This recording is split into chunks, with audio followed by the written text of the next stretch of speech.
Welcome to your YouTube channel easy സ്കാർട്സ്. ഇന്ന് നമ്മൾ നോക്കാൻ പോകുന്നത് second sem BEd second sem assessment for learning എന്ന് പറയുന്ന പേപ്പറിൽ ഒരു ടാസ്കിനെ കുറിച്ചിട്ടാണ്. അപ്പോൾ അതിലൊരു ടാസ്ക്കാണ് visit near by school and collect information regarding the advantages and the disadvantages of CC from teacher and prepare a report. അപ്പോൾ എന്താണ് അതിൻ്റെ അർത്ഥം?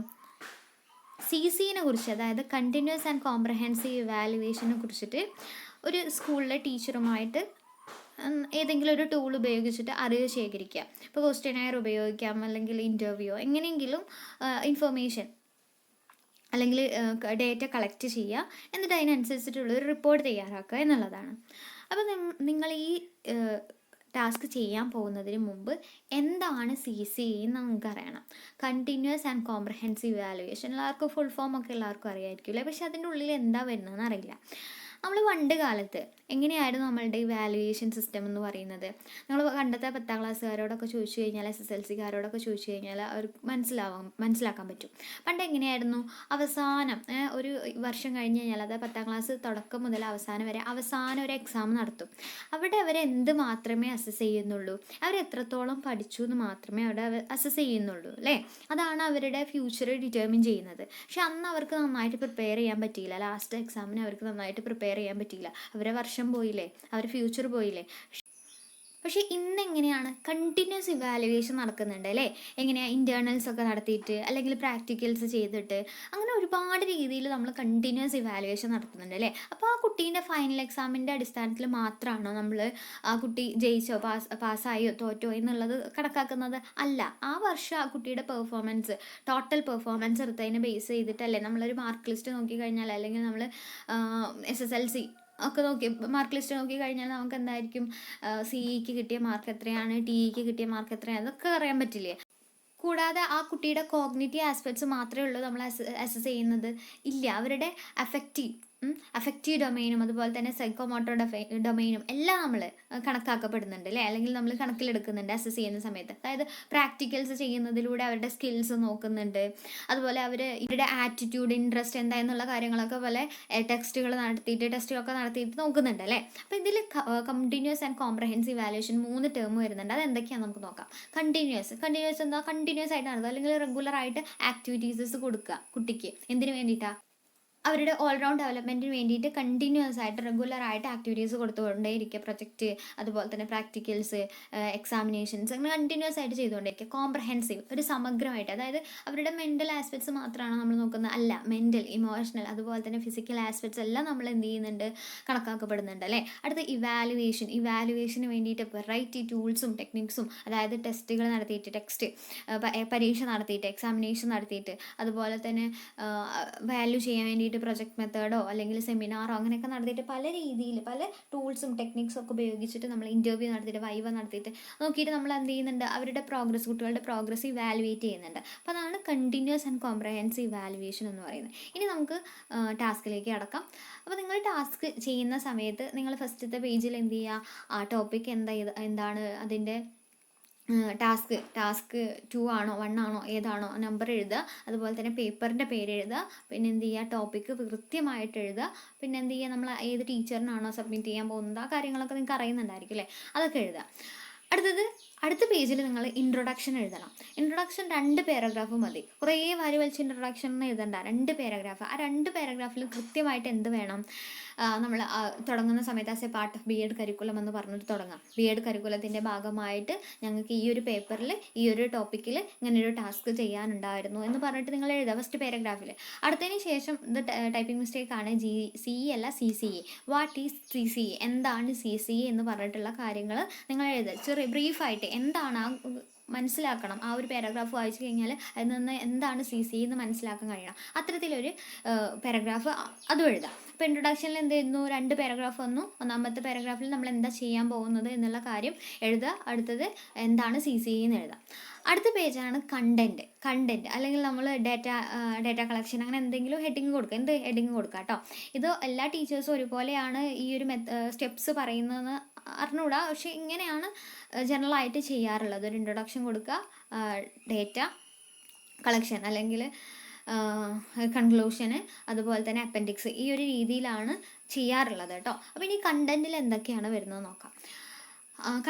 കണ്ടന്റിൽ ഇതുപോലെ തന്നെ പാരഗ്രാഫ് ആയിട്ട് എഴുതാം, അല്ലെങ്കിൽ പോയിന്റ് ആക്കിയിട്ട് എഴുതാം, എങ്ങനെ വേണമെങ്കിലും എഴുതാം. അപ്പോൾ ആദ്യം നിങ്ങൾ ഏത് സ്കൂളിൽ പോയി എന്നുള്ള കാര്യങ്ങൾ എഴുതാം. ഏത് സ്കൂളിൽ ഈ ഒരു ടോപ്പിക് അല്ലെങ്കിൽ ഈ ഒരു ടാസ്കിൻ്റെ ഭാഗമായിട്ട് ഞങ്ങൾ ഈ ഒരു സ്കൂളിലേക്ക് പോയി. അടുത്ത ടീച്ചറുടെ നെയിം എഴുതുക. ഈ ഒരു ടീച്ചറിൽ നിന്നാണ് ഞങ്ങൾ ഡേറ്റ കളക്ട് ചെയ്തിട്ടുള്ളത്. ഏത് ടൂളാണ് നിങ്ങൾ ഉപയോഗിച്ചത്? ക്വസ്റ്റ്യനെയർ ആണോ, അല്ലെങ്കിൽ ഇൻ്റർവ്യൂ ആണോ, അല്ലെങ്കിൽ ഒബ്സർവേഷൻ, ഏത് ഉപയോഗിച്ചിട്ടാണ് നിങ്ങൾ ചെയ്തിട്ടുള്ളത് എന്നുള്ള കാര്യങ്ങൾ എഴുതാം. അടുത്തത് അസംഷൻസും ഇൻ്റർപ്രിട്ടേഷൻ. അസംഷൻസ് ആൻഡ് ഇൻ്റർപ്രിട്ടേഷൻ എന്ന് പറയുന്നത്, നിങ്ങളിപ്പോൾ ഒരു ക്വസ്റ്റ്യനെയർ ആണ് ടൂളായിട്ട് ഉപയോഗിച്ചതെന്നുണ്ടെങ്കിൽ ആ ക്വസ്റ്റ്യൻസ്, അതിൽ ഓരോ വരുന്ന ക്വസ്റ്റ്യൻസും ഇല്ലേ, ആ ക്വസ്റ്റ്യൻസ് ചോദിച്ചതിൽ നിന്ന്, അല്ലെങ്കിൽ അവർ അതിനോട് റെസ്പോണ്ട് ചെയ്ത് ആ ഓരോ ക്വസ്റ്റ്യനോട് റെസ്പോണ്ട് ചെയ്തതിനനുസരിച്ചിട്ട് നിങ്ങൾക്ക് എന്ത് ചെയ്യാം, അതിൽ നിന്ന് നിങ്ങൾക്ക് അസംഷൻസ് ഉണ്ടാക്കാം, ഇൻ്റർപ്രിട്ടേഷൻ ഉണ്ടാക്കാം. അപ്പോൾ first question I M well aware about CCA. അവിടെ ആ ടീച്ചർ കൊടുത്തിട്ടുള്ള ഓൾവേസ് എന്നുള്ളതാണ്. ഇത് നമ്മളൊക്കെ എന്ത് മനസ്സിലാക്കാം, ഇത് എല്ലാ ടീച്ചേഴ്സിനും അല്ലെങ്കിൽ ആ ടീച്ചറിനെ എന്ത് ചെയ്യുക, CCA കുറിച്ചിട്ട്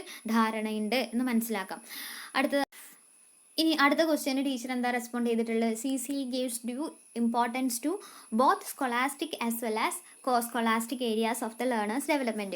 കുട്ടികളുടെ co-scholastic, അതായത് കരിക്കുലമായിട്ട് റിലേറ്റ് ചെയ്തിട്ടുള്ളത്, അതായത് അക്കാദമിക്, കുട്ടി എഴുതുന്നതും വായിക്കുന്നതും അതുമായിട്ട് ബന്ധപ്പെട്ട് co-scholastic, കുട്ടിയുടെ പാട്ട്, ഡാൻസ്, അങ്ങനെ മറ്റ് എക്സ്ട്രാ കരിക്കുലർ ആക്ടിവിറ്റീസസ്, ഇതെല്ലാം എപ്പോഴും എന്ത് ചെയ്യുന്നുണ്ട്, ഇമ്പോർട്ടൻസ് കൊടുക്കുന്നുണ്ടോ CCE എന്നാണ് ചോദിച്ചിട്ടുള്ളത്. ടീച്ചർ സംടൈംസ് എന്ന് എഴുതിയത്, അത് നമുക്ക് എന്താണ് ഇന്ന് മനസ്സിലായിട്ടുള്ളത് എന്നുള്ള കാര്യങ്ങൾ നിങ്ങൾ ഓരോ പാരഗ്രാഫ്, ഓരോ ക്വസ്റ്റ്യനും ടീച്ചറുടെ റെസ്പോൺസിൽ നിന്ന് നമുക്ക് എന്താണ് മനസ്സിലായിട്ടുള്ളത് എന്ന് എന്ത് ചെയ്യുക, നിങ്ങൾ എഴുതുക. അതാണ് കണ്ടന്റ് അല്ലെങ്കിൽ ഡേറ്റ കളക്ഷൻ എന്ന് പറയുന്ന ഭാഗത്ത് വരുന്നത്. അടുത്തത് കൺക്ലൂഷൻ. ഈ ക്വസ്റ്റ്യനെയർ എന്ന് പറയുന്ന ടൂള് വെച്ചിട്ട് നിങ്ങൾ ഇങ്ങനെ ഒരു ടാസ്ക് നടത്തി അല്ലേ. അപ്പോൾ അതിൽ നിന്ന് നിങ്ങൾക്ക് എന്തൊക്കെയാണ് മനസ്സിലായത്? CCE കുറിച്ചിട്ട് കൂടുതൽ കാര്യങ്ങൾ നിങ്ങൾക്ക് മനസ്സിലാക്കാൻ പറ്റും അല്ലേ. അപ്പോൾ ഈ സ്കൂളിൽ പഠിപ്പിക്കുന്ന ടീച്ചേഴ്സ് എന്താണ് അവരുടെ അഭിപ്രായം CCE കുറിച്ചിട്ട്, അതിൻ്റെ അഡ്വാൻറ്റേജസ് എന്തൊക്കെയാണ്, ഡിസഡ്വാൻറ്റേജസ് എന്തൊക്കെയാണ് എന്നുള്ള കാര്യങ്ങളൊക്കെ മനസ്സിലാക്കാൻ കഴിഞ്ഞു എന്നുള്ളതൊക്കെ വെച്ചിട്ടൊരു കൺക്ലൂഷൻ, നിങ്ങളുടേതായിട്ടുള്ള രീതിയിലൊരു കൺക്ലൂഷൻ, നിങ്ങൾക്ക് എന്താണോ അതിൽ നിന്ന് മനസ്സിലായിട്ടുള്ളത് അതെഴുതാം. അടുത്തത് അപ്പൻഡിക്സ്. നിങ്ങൾ ചോദിച്ചിട്ടുള്ള ക്വസ്റ്റ്യൻ, എന്താണ് അപ്പൻഡിക്സ്, നിങ്ങൾ ഏത് ടൂളാണോ അവിടെ ഉപയോഗിച്ചിട്ടുള്ളത് അതാണ് അവിടെ വെക്കേണ്ടത്. ഇപ്പോൾ ഇവിടെ നമ്മൾ ക്വസ്റ്റ്യനെയറാണ് ഉപയോഗിച്ചിട്ടുള്ളത്. അപ്പോൾ ക്വസ്റ്റ്യനെയർ എങ്ങനെയാണ് അവർക്ക് കൊടുത്തിട്ടുള്ളത് ആ രീതിയിൽ തന്നെ അതിൻ്റെ ഒരു പ്രിൻ്റ് ഔട്ട് എടുത്തിട്ട്, അവരുടെ റെസ്പോൺസ് തന്നെ ഒരു പ്രിൻ്റ് ഔട്ട് എടുത്തിട്ട് എന്ത് ചെയ്യുക, നമ്മൾ അത് പിൻ ചെയ്ത് വെക്കുക നമ്മളുടെ ടാസ്കിൽ. അപ്പോൾ അതിൽ കറക്റ്റ് ഇൻസ്ട്രക്ഷൻസ് വേണം. Read carefully each of the statement given below. Each statement has 3 responses. All the statements are related to your own thoughts and feelings. There are no right or wrong answers. Mark your responses in a separate sheet provided by putting cross in the relevant column from 1 always, sometimes 2, 3 never. അപ്പോൾ നിങ്ങൾ എന്ത് ചെയ്യുക, ഇത്തരത്തിലൊക്കെ ഓരോ questions ഉണ്ടാക്കിയിട്ടുണ്ടായിരിക്കും. അപ്പോൾ അവരോട് ഇങ്ങനെ പറയുക, നിങ്ങൾ കൃത്യമായിട്ട് ഓരോ സ്റ്റേറ്റ്മെൻറ്റ്സ് വായിച്ചതിന് ശേഷം അത് തെറ്റാണ് ശരിയാണെന്നുള്ളതില്ല, ആ ക്വസ്റ്റ്യന് തെറ്റാണ് ശരിയാണെന്നുള്ളതല്ല, ആ ക്വസ്റ്റ്യനോട് അല്ലെങ്കിൽ ആ ഒരു സ്റ്റേറ്റ്മെൻറ്റിന് നിങ്ങൾക്കുള്ള അല്ലെങ്കിൽ ആ ടീച്ചർക്കുള്ള കൊടുത്തിട്ടുള്ള ടീച്ചർക്കുള്ള എന്താണ് അവരുടെ ചിന്താഗതി അല്ലെങ്കിൽ ചിന്താരീതി എന്നുള്ളതാണ് നമുക്ക് അവിടെ ആവശ്യമായിട്ടുള്ളത്. അല്ലാതെ ഈ ഒരു സ്റ്റേറ്റ്മെൻറ്റ് തെറ്റാണോ ഈ ഒരു സ്റ്റേറ്റ്മെൻറ്റ് ശരിയാണോ എന്നുള്ളതല്ല. അവിടെ ഒരു റൈറ്റ് അല്ലെങ്കിൽ റോങ് ആൻസർ അവിടെ വരുന്നില്ല. അവരുടെ ചിന്താഗതി എങ്ങനെയാണോ അതാണ് നമുക്ക് അറിയേണ്ടത്. അപ്പോൾ എന്തൊക്കെ ക്വസ്റ്റ്യൻസ് കൊടുത്തിട്ടുണ്ടെന്ന് നമുക്ക് നോക്കാം. I M well aware about CCE. Always എന്ന് കൊടുത്തിട്ടുണ്ട് teacher. CCE gives due importance to both scholastic as well as co-scholastic areas of the learner's development. CCE provides opportunity to make sound judgment and take timely decisions for learner growth, learning progress, learning pace, and learning environment. CCE serves for all-round development, the basic aim of education. Formative assessment under CCE enable teacher to modify and improve their teaching according to learners' performance. അടുത്ത question, CCE as student-friendly system of education provide proper and continuous feedback to parents, students as well as teachers. അടുത്ത, portfolio makes the comprehensive assessment of the learner. CCE provides opportunities for the school to identify the latent talents of the learners. CCE judges attitude of the learners. CCE is a sufficient procedure to judge the values attained by the learner. CCE is an apt technique to judge the appreciation power and effective experiences of the learner. Observation is made by the teacher for recording and reporting of assessment.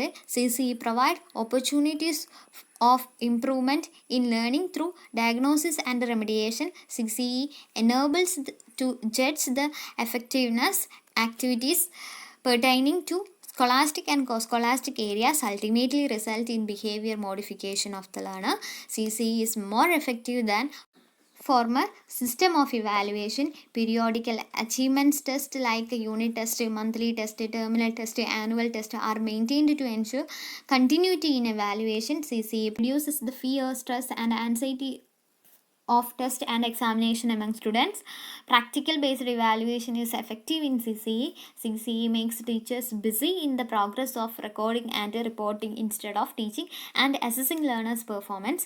Psychomotor learning can adequately evaluated by CCE. ഇത്തരത്തിൽ 20 questions ആണ് ചോദിച്ചിട്ടുള്ളത്. ഈ questions ഒക്കെ നിങ്ങൾക്ക് ശരിയായ രീതിയിൽ വായിച്ച് മനസ്സിലാക്കിയിട്ട് നിങ്ങൾക്ക് എന്തെങ്കിലും ക്വസ്റ്റ്യൻസ് എടുത്തിട്ട് ചെയ്യണമെന്നുണ്ടെങ്കിൽ ചെയ്യാം കേട്ടോ. അപ്പോൾ ഇതിൽ നിന്ന് ഈ ക്വസ്റ്റ്യൻസിൻ്റെയൊക്കെ ബേസ് എന്താണ്, അതിൽ നിന്ന് നമുക്ക് മനസ്സിലാവണം അതിൻ്റെ അഡ്വാൻറ്റേജസ്, CCEൻ്റെ അഡ്വാൻറ്റേജസ് എന്തൊക്കെയാണ്, CCEൻ്റെ ഡിസഡ്വാൻറ്റേജസ് എന്തൊക്കെയാണെന്നുള്ളത്. അപ്പോൾ ഇത്രയേ ഉള്ളൂ ടാസ്ക് ചെയ്യാനുള്ളത്. അപ്പോൾ മനസ്സിലായെന്ന് വിശ്വസിക്കുന്നു. Thank you.